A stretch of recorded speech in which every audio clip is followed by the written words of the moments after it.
A man in ancient Egypt wakes up from a dream and remembers one detail too clearly. Someone was speaking to him. By sunrise, that dream could become somebody else's job. An interpreter might be asked what it meant. A priest might decide whether it needed a ritual. A ruler might treat it as a warning, which is strange because the only witness was unconscious. That is the part worth staying with. Ancient people did not always treat dreams as private thoughts. Sometimes they treated them as encounters. Something had happened in sleep, and whatever happened there could follow a person back into waking life. To us, a dream is usually placed inside the brain. It may be memory, stress, desire, fear, or the brain doing its nightly maintenance with the lights off. Useful maybe, strange, often, legally unreliable. But in many ancient cultures, dreams had more authority than that. A dream could be read, it could be reported, it could be acted on. The question is not simply whether ancient humans believed dreams were real. That is too blunt. The better question is why they trusted them enough to let dreams affect real decisions. Because once a society gives dreams interpreters, temples, rituals, and written manuals, it has done something remarkable. It has taken the private chaos of sleep and made it public. The sleeping person becomes a messenger, and nobody seems too bothered by the fact that the messenger was lying down the entire time. The first reason ancient dreams mattered is simple. Dreams feel experienced. While dreaming, you do not usually feel as if you are watching a symbol. You feel present. The world has space. People have voices. Danger has weight. Even impossible events can arrive with the confidence of ordinary life. Then the dream ends. The room is the same. The body is in bed. Nothing has moved, but the heart may still be racing. That physical aftermath is important. A dream can leave fear in the body after the threat disappears. It can return grief after a person is dead. It can make a decision feel contaminated before the day has even begun. Ancient people did not need sleep laboratories to notice this. They had the evidence every morning. A dream could touch the body, so it was difficult to call it nothing. Ancient Egypt gives us one of the clearest examples. Papyrus Chester Beatty III preserves a dream manual from the New Kingdom period. It lists dreams and interprets them as favorable or unfavorable. The structure is direct. If a person sees something in a dream, the text gives its meaning. This is not casual curiosity. This is a system. The dream becomes a coded event. The image is not important only because it was strange. It matters because someone believes it points somewhere. A modern person might wake up from a dream, check their phone, and let the memory dissolve before breakfast. Ancient Egypt looked at the same human problem and produced interpretation, which is very Egyptian. Even the unconscious had paperwork. But the humor hides something serious. A dream manual means the culture believed sleep could contain usable information. It also means people expected dreams to be confusing. The dream was not trusted raw. It needed translation. That distinction matters. Ancient people were not always treating dreams as literal scenes. They often treated them as messages that had arrived in disguise. A crocodile in a dream did not have to mean a crocodile was waiting outside. It meant the dream had to be read. This is where dreams begin to resemble a place without being a place.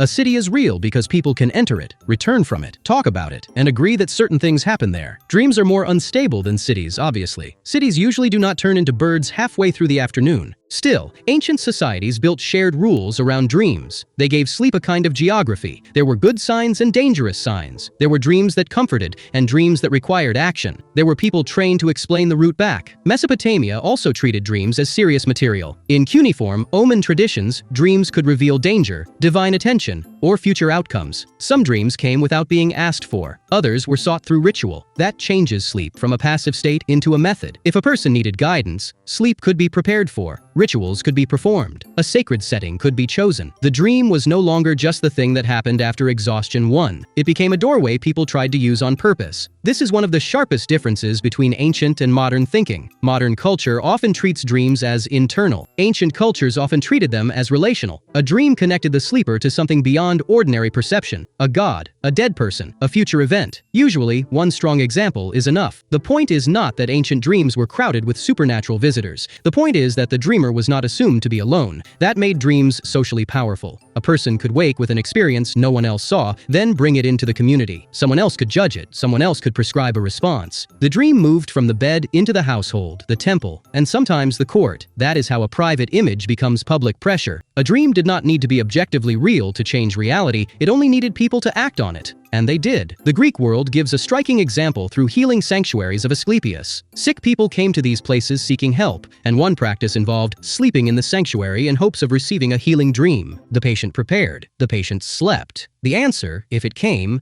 in the night. From a modern angle, this sounds strange until you compare it with modern medicine and remember that waiting rooms still exist. Humanity has always required suffering people to sit quietly and hope someone with authority appears. The ancient version simply moved part of the appointment excitement into a dream. But this practice reveals something important. The dream was not treated as entertainment. It could become part of healing. A person's pain entered a ritual structure, and the dream gave that pain a scene. The sufferer could wake with instructions, hope, fear, or a story about what was happening inside them. That story could matter. When people are sick, uncertainty becomes its own disease. The body hurts, and the mind starts searching for shape. A dream could provide that shape. Even when the explanation was supernatural, the psychological function was real. The dream made suffering interpretable. That is one reason ancient dream systems lasted. They did not only explain sleep, they helped people manage uncertainty. Life in the ancient world offered plenty of uncertainty. Disease arrived with little warning. Weather could ruin food. A wound could become fatal. A ruler's decision could turn ordinary people into historical debris. In that kind of world, signs mattered because the future felt near and armed. Dreams sometimes seemed to predict things. Most dreams failed to predict anything and were probably forgotten, which is convenient for dreams. But the one that seemed accurate would stay in memory. A person dreams of danger, then danger appears. A person dreams of death, then news arrives. Coincidence becomes difficult to dismiss when the cost of ignoring a warning might be your life. Modern people do this too. We may know more about probability, but a dream that feels specific still makes the room go quiet for a second. That is because dreams do not arrive as arguments. They arrive as experiences, and experiences are harder to shake than explanations. This brings us to Artemidorus, a 2nd century Greek writer whose work on dream interpretation became one of the most important surviving texts from antiquity. What makes him useful is that he did not treat every dream symbol as fixed. He argued that the dreamer's life mattered. The same dream could mean different things depending on who had it. That is a surprisingly practical insight. A dream does not come from nowhere. It borrows from a person's work, fears, status, body, relationships, and daily pressures. Artemidorus was not doing neuroscience. He was not doing modern therapy, but he understood that a dream cannot be separated from the dreamer. This keeps the ancient view from becoming cartoonish. Ancient people were not all wandering around believing every dream was a literal travel report from another dimension. Some dreams were symbolic, some were suspicious, some needed expert reading, some were probably ignored because even antiquity had boring dreams. The serious point is that many ancient cultures refused to treat dreams as meaningless. They believed sleep had access to something waking life lacked. Modern science changed the location of that access. It moved dreams inward, into brain activity and memory. That gave us better explanations. It also made dreams feel smaller than they feel while we are inside them, because even now, a dream can still behave like an event. Someone wakes angry at a person who did nothing. Someone wakes comforted after seeing the dead. Someone avoids a decision because the dream felt wrong. The modern explanation may be internal, but the emotional result still walks into the morning wearing shoes. This is why the ancient question has not fully disappeared. We do not have to believe dreams are literal places to understand why ancient humans treated them like crossings. A dream has the structure of travel. You enter, you experience, you return, you carry something back. Sometimes that something is nonsense. Sometimes it is fear. Sometimes it is a memory the mind has been trying to handle. Sometimes it is only the brain throwing images together with the confidence of a drunk priest. But the dreamer still returns, changed. For ancient humans, that change mattered more than the mechanics. If a dream could disturb a person, warn a ruler, guide a ritual, or comfort grief, then it belonged to reality in some form. Maybe not physical reality, maybe not the reality of stone, water, or road, but social reality, emotional reality, decision-making reality, the kind that actually moves people. So did ancient humans believe dreams were real places? Some likely did. Many believed something more flexible and more interesting. Sleep opened contact with a hidden layer of the world. The dream was a border, not a bedroom decoration. It allowed the dead, the divine, or the future to appear in a form a human mind could receive. That sounds strange now, but the ancient view had one advantage. It took the experience seriously. Modern people often say, just a dream, as if that closes the case.